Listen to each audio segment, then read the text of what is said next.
Previous video से unit number 5 start किया था। सो वो है curve fitting by numerical method. So curve fitting क्या है, वो कर्व को बेस्ट फिट कैसे करते हैं, उसका जो इंट्रोडक्शन जो है वो मैंने ऑलरेडी समझाया हुआ है। ओके, और कर्व फिटिंग जो है वो हमने लीस्ट स्क्वायर मेथड से इस तरह से सॉल्व किया था, किसके लिए, स्ट्रेट लाइन के लिए, y equal to A plus B x. So वो जो स्ट्रेट लाइन है उसको बेस्ट फिट करना है जो डेटा जो दिए हुए हैं उनके लिए। तो ये जो स्ट्रेट लाइन है उनके जो नॉर्मल इक्वेशन है वो ऑलरेडी हमने देखे थे, ये दो आए थे, राइट। सो वो इक्वेशन, नॉर्मल इक्वेशन लिख के कैसे एग्जाम्पल को सॉल्व करना है वो भी हमने ऑलरेडी देखा था। सो आज हम बात करेंगे पैराबोला के बारे में। ओके, पैराबोला मीन्स उसको बोलते हैं हम second degree polynomial. So parabola का equation simple, best straight line ले तो हम क्या करते हैं, y equal to A plus B X. Okay, और उसकी जगह पे आपको इस तरह से आ जाए ना, ए एक्स प्लस बी, तो भी कोई प्रॉब्लम नहीं। सेम मेथड से ही हमें करना है, थोड़ा नॉर्मल इक्वेशन में चेंजेस आएंगे, ए की जगह पे बी और बी की जगह पे ए, और कुछ नहीं होगा। गेटिंग? सो सिमिलरली यहाँ पे जो पैराबोला का जो इक्वेशन है सेकंड डिग्री पोलिनोमियल क्या आएगा, y equal to A plus B x plus C x square. So हमने जो स्ट्रेट लाइन के बारे में देखा था तो हमारे पास हमने एरर फाइंड की थी। सो बहुत सारी बुक में एरर का ई लिखा होगा, कोई बुक में डी लिखा होगा, कोई बुक में एस, तो कोई बुक में यू, कुछ भी लिखा हो, आप कोई भी मतलब नोटेशन यूज़ करो, मेथड सेम पकड़े रहो। ठीक। सो एरर जो है हमने देखा था कैसे कि कोई भी ऐसा कोई कर्व फिट करना है, मान लो कि ये अभी डॉट है, उसमें हमें इस तरह से कर्व को फिट करना है। तो एक्चुअली हमें इस तरह से करना होता है ना, हर एक पॉइंट को कनेक्ट, लेकिन ऐसा होता नहीं है। ओके, तो ये एक्स वाई रिलेशनशिप में ये कर्व को हमें बेस्ट फिट करना है, यानी कि ये जो पॉइंट है एक्चुअली जहाँ पे है वो और यहाँ पे ये दोनों के, ये जो हमारा कर्व है वो ये जो एरर आ रही है ना, वो हमें उसका इक्वेशन में लिखना है मैथमेटिकली, और वो एरर मिनिमम हो, ऐसा हमें कर्व को फिट करना है, तो उसको बोलते हैं बेस्ट फिट, राइट। ऑलरेडी हमने देखा ही है। सो जो स्ट्रेट लाइन वाला जो हमने देखा था सेम ही है। देखो इस तरह से हमने ये डेविएशन लिखा था, या तो एरर बोलो या तो रेसिड्यूल, राइट। सो वो क्या आता था, जो ओरिजिनल पॉइंट है y1 माइनस जो कर्व हम दो करते हैं x1 पॉइंट पे, वो fx। सिमिलरली हम सभी के लिए ये d1 लिखा है, यहाँ पे आप e1 भी लिख सकते हो या r1 भी लिख सकते हो रेसिड्यूल का। सो सभी के लिए हम लिख देते हैं, सभी पॉइंट के लिए। अब क्या करना है, ये जो सभी है एरर है उनका हमें स्क्वायर करना है और क्या करना है, समेशन करना है। यानी तो वो हमने किया था, ये इक्वेशन आया था। अब यहाँ पे क्या करना था, स्ट्रेट लाइन था, तो एफ ऑफ एक्स आई की जगह पे हमने क्या लग दिया था, y equal to A plus B x. F of x i यानी क्या है हमारा, ये y। सो उसकी जगह पे ए प्लस बी एक्स लिखा था, देखो यहाँ पे ब्रैकेट ओपन कर दिया है। ओके सिमिलरली पैराबोला है तो क्या लिखेंगे, y equal to A plus B x plus C x square, और कुछ नहीं है। गेटिंग? सो यहाँ पे मैं आपको डायरेक्ट बताता हूँ, इस तरह से ये इक्वेशन लिखा है। ओके, ये सब कुछ यहाँ पे बताया है, लिखा हुआ है, जो मैंने बताया वही है। तो ये स्क्वायर करना है जो भी रेसिडुअल आता है उसका, तो ये स्क्वायर किया, देखो ये, और उसका क्या करना है, समेशन। तो उसको नाम क्या दिया है, एस दिया है हमने, तब क्या दिया था, कैपिटल डी दिया था, जो भी आप दो कोई प्रॉब्लम है नहीं। अब क्या करेंगे हमें करना क्या है एक्चुअली, ये एफ एक्स आई जो है उनकी जगह पे क्या लिख दिया हमने, ये पैराबोला का इक्वेशन लिख दिया, ए प्लस बी एक्स प्लस सी एक्स स्क्वायर। अब ये जो है एस, एक एरर ही है हमारे, राइट, उसको हमें क्या करना है, मिनिमाइज करना है।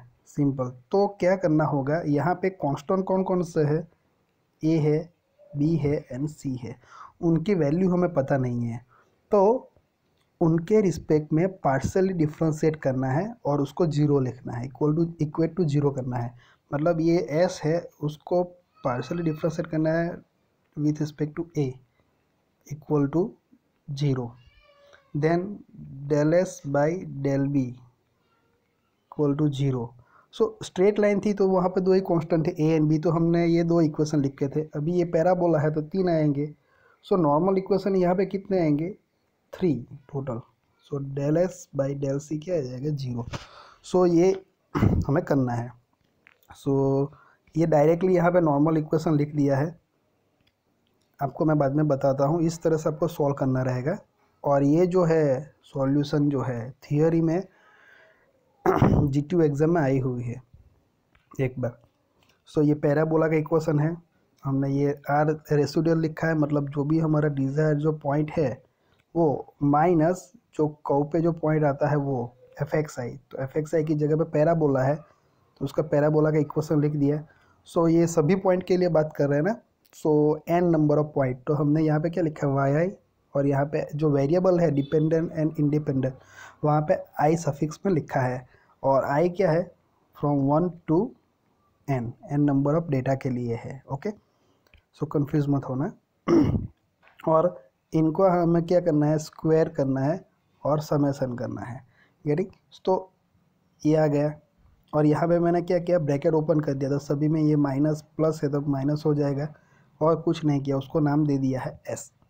अब मैंने बोला वैसे कि फॉर मिनिमम ऑफ एस, कि ये एस को हमें मिनिमाइज करना है, तो क्या करना होगा, ये जो कांस्टेंट है ए बी सी यहाँ पे 3 है, तो 3 बार एस को हर एक कांस्टेंट के रिस्पेक्ट में उसको पार्शियली डिफ्रेंशिएट करना है एंड इक्वल टू जीरो करना है।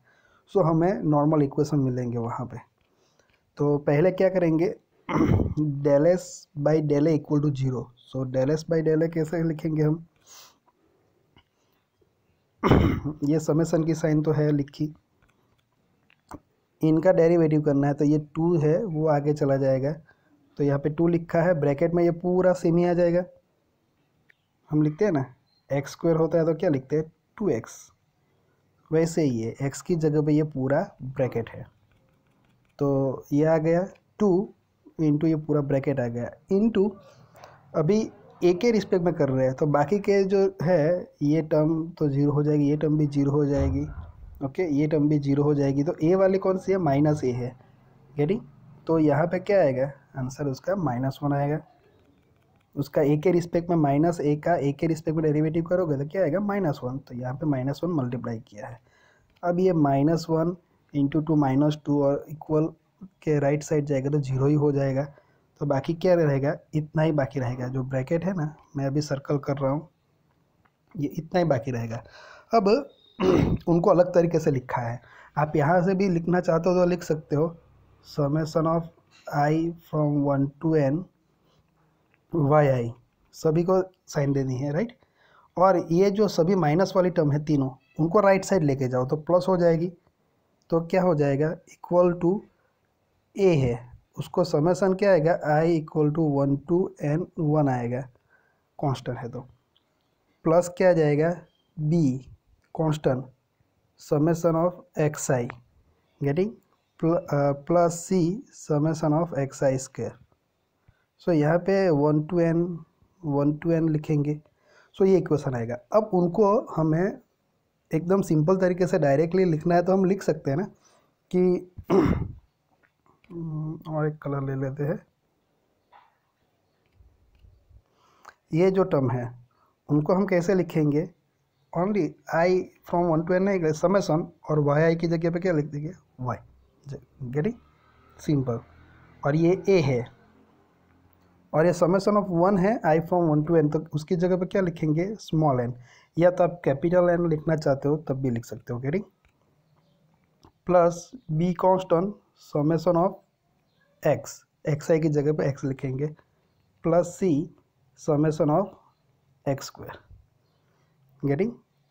तो देखो ये इक्वेशन आ गया, एक हमारा नॉर्मल इक्वेशन आ गया है। सिमिलरली सभी का हम कर सकते हैं। अब क्या करेंगे, ये जो s है उसका b के रिस्पेक्ट में पार्शियल डिफरेंशिएट करेंगे, तो क्या लिखेंगे, del s by del B equal to 0। तो उसका डेरिवेटिव क्या आएगा, 2 आगे जाएगा और ये जो ब्रैकेट है वो सेम आ जाएगा इनटू, अभी ये b वाली टर्म कौन सी है, b के रिस्पेक्ट में कर रहा था, बाकी का जो है वो तो 0 हो जाएगा, लेकिन ये माइनस बी एक्स आई का हम करेंगे b के रिस्पेक्ट में, तो आंसर क्या आएगा, माइनस एक्स आई आएगा, राइट। तो उनको मल्टीप्लाई करना होगा माइनस एक्स आई से, सेम ही हो गया। अब ये 2 है, माइनस है, -2 यहाँ पे 0 हो जाएगा, तो उसको निकाल दो। तो ये उसको मैं यहाँ से ऐसे निकाल देता हूँ, बाकी क्या रहेगा, ये ब्रैकेट और ये एक्स आई, तो एक्स आई सभी के साथ मल्टीप्लाई होगा, तो एक्स एन वाई ये तो क्या होगा, एक्स वाई होगा, उसको हमें लिखना है, तो ये summation i from 1 to n है, तो उसके लिए हमें सिर्फ साइन लिखते हैं, समेसन ऑफ एक्स वाई। अब बाकी की टर्म माइनस में है तो उनको राइट साइड लेके जाते हैं, तो क्या हो जाएगा, देखो ये ए एक्स आई के साथ मल्टीप्लाई होगा तो हम ए एक्स लिख सकते हैं, गेटिंग, ए कांस्टेंट है और समेसन ऑफ एक्स। सिमिलरली अब क्या होगा, प्लस हो जाएगा, ये माइनस है तो राइट साइड जाएगा तो ये प्लस हो जाएगा, बी कांस्टेंट है तो बी, और ये एक्स आई स्क्वायर हो जाएगा, तो आई की आई नहीं लिखते हैं हम यहाँ पे, ओनली क्या लिखते हैं, एक्स स्क्वायर। सिमिलरली ये थर्ड टर्म जो है वो मल्टीप्लाई होगी ये, तो सी कांस्टेंट समेसन ऑफ ये एक्स स्क्वायर तो है ही, और ये एक्स आई, तो क्या हो जाएगा, एक्स क्यूब। सो हमें ये दूसरा नॉर्मल इक्वेशन मिल गया। सिमिलरली हम ये जो s है इक्वेशन, उसको हम c के रिस्पेक्ट में पार्शियली डिफरेंशिएट करेंगे और इक्वल टू 0 करेंगे, तो हमें ये थर्ड नॉर्मल इक्वेशन मिलेगा। सेम मेथड से क्या करना है, del s by del C equal to summation, ये साइन रखिए 2 आगे जाएगा और ये पूरा ब्रैकेट आएगा, 2 आगे जाएगा, ये पूरा ब्रैकेट। अब c के रिस्पेक्ट में कर रहे हैं, तो देखो ये सभी का तो 0 ही हो जाएगा, माइनस सी एक्स स्क्वायर का क्या हो जाएगा, माइनस एक्स स्क्वायर, तो ये माइनस एक्स आई स्क्वायर यहाँ पे लिखा है, ओके। अब उसको अलग तरीके से लिखा है, सिंपल, हमने जो किया वो, ये 2 -2 0 हो जाएगा, राइट साइड जाएगा तो उसको कुछ नहीं करना है। अभी ये Y and X square multiply होगा तो वाई एक्स स्क्वायर लिखेंगे या एक्स स्क्वायर वाई, और ये समेसन की साइन, हम यहाँ पे आई नहीं लिखते तो आई फ्रॉम 1 to n नहीं लिखेंगे, ओनली समेसन की साइन बताएंगे, समेसन एक्स स्क्वायर वाई लिख देंगे। अब क्या होगा, ये सारी तीनों टर्म जो है उनको ये एक्स स्क्वायर से मल्टीप्लाई करना है, और माइनस है उसको राइट साइड लेके जाओ, 0 है राइट साइड, तो राइट साइड लेके जाओगे तो प्लस हो जाएगा, राइट। सो ये minus A into X square क्या हो जाएगा, plus A constant summation of x square, यहाँ पे क्या हो जाएगा, बी एक्स है तो B constant summation of X and X square means X cube, plus क्या हो जाएगा, ये दोनों का मल्टीप्लिकेशन, तो प्लस हो जाएगा माइनस का ये, और ये सी कांस्टेंट है, समेसन क्या हो जाएगा, x square into X square क्या हो जाएगा, एक्स रेज टू 4। तो हमें ये तीसरा नॉर्मल इक्वेशन मिल गया है, तो इनको बोलते हैं, ये जो 1 2 3 लिखा है उनको बोलते हैं नॉर्मल इक्वेशन, ओके। यहाँ पे लिखा भी है, देखो, equation 1 2 3 are normal equation to parabola, that is second degree polynomial, कौन सा है, ये y equal to a plus B x plus C x square, okay. So ये नॉर्मल इक्वेशन जो है बहुत इजी है एक्चुअली लिखने में भी, वो हम एग्जाम्पल में देखेंगे नेक्स्ट वीडियो में कैसे हमें लिखना है, ओके। तो यहाँ पे एक बताया गया है, देखो सिंपल सी जब एग्जाम्पल में इस तरह का इक्वेशन आया, y equal to A plus B x plus C x square, तो ये तीनों हमने अभी देखा है। अभी कोई बार ऐसा भी आता है कि y equal to a x square plus B x plus c, ऐसा भी आता है, तो अभी हम सेम तरीके से हम लिख सकते हैं, ओके। उसमें कुछ चेंज नहीं करना है, सिर्फ ये A B and C constant जो है ना वही इंटरचेंज हुए हैं, बाकी का तो सेम ही रहेगा, ओके। और एग्जांपल में कैसे करना है वो मैं आपको बताता हूँ, अभी बाद में एग्जांपल देखेंगे, नॉर्मल इक्वेशन लिखना कैसे है वो बताऊँगा। तो देखो यहाँ पे क्या करेंगे, y इक्वल टू हम लेंगे अभी a plus B x plus C x square, so हमें नॉर्मल ही इक्वेशन लिखना है, तीनों, ये पैराबोला है, सेकंड डिग्री पोलिनोमियल इक्वेशन है, राइट, पैराबोला का। तो 3 नॉर्मल इक्वेशन आते हैं, हमने देखा। तो कैसे लिखेंगे उनको?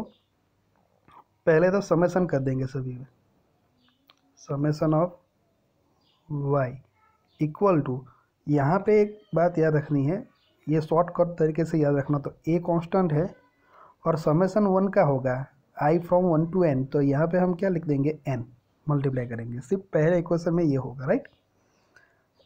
अब कैपिटल N लिखना चाहते हो तो कैपिटल N भी लिख सकते हो आप, प्लस ये b constant summation of x plus c constant summation of x square. So ये पहला नॉर्मल इक्वेशन हो गया, देखो ये गेटिंग। अब सेकंड लिखना है तो क्या करना है, ये जो हमने अभी लिखा है ये, उनमें हमें क्या करना होगा, समेसन ऑफ x से मल्टीप्लाई कर देना है। तो क्या होगा, देखो ये इनको करेंगे तो एक्स वाई लिखेंगे, so summation of x y equal to, अभी a कांस्टेंट है, अभी n नहीं आएगा, समेसन ऑफ x से मल्टीप्लाई करना है ना, तो क्या आएगा, n की जगह भाई यहाँ पे समेसन ऑफ x आ जाएगा, सिर्फ ये नहीं आएगा सेकंड में, ओके। प्लस ये b है, समेसन x तो है और x से मल्टीप्लाई करेंगे तो क्या हो जाएगा, x स्क्वायर, प्लस ये c तो है, समेसन x स्क्वायर यहाँ पे है, x से मल्टीप्लाई करेंगे तो क्या हो जाएगा, x क्यूब हो जाएगा, ओके। तो देखो ये इक्वेशन आ गया हमारा।